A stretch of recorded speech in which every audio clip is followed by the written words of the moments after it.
காங்கிரஸ் வேட்பாளர்கள் வெற்றி வாய்ப்பை இழந்ததற்கான காரணம் என்ன என்பதை கண்டறிந்து எதிர்காலத்தில் இதுபோல நிலை வராமல் தடுக்கப்படும் என தமிழக காங்கிரஸ் கமிட்டியின் உண்மை கண்டறியும் குழு ஒருங்கிணைப்பாளர் இதயத்துல்லா தெரிவித்துள்ளார்.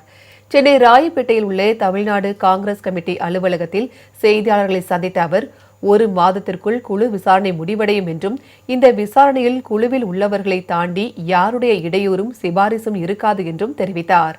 இதுவரை 100க்கும் மேற்பட்ட புகார்கள் வந்துள்ளதாகவும் குறிப்பிட்டார்.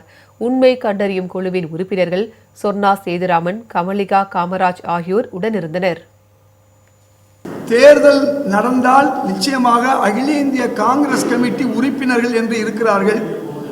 எங்களை போன்றவர்களெல்லாம் அகில இந்திய காங்கிரஸ் கமிட்டி உறுப்பினர்கள். நாங்கள் வாக்களிப்போம். போட்டி இருந்தால் இல்லை, ஒருமித்த கருத்து என்று சொன்னால் அகில இந்திய தலைமை முடிவு செய்து புதிய தலைவர் வரலாம், அல்லது இப்பொழுது உள்ள தலைவர் நீடிக்க வேண்டும் என்ற ஒரு சூழல் வந்தால் அதுவும் நடக்கலாம்.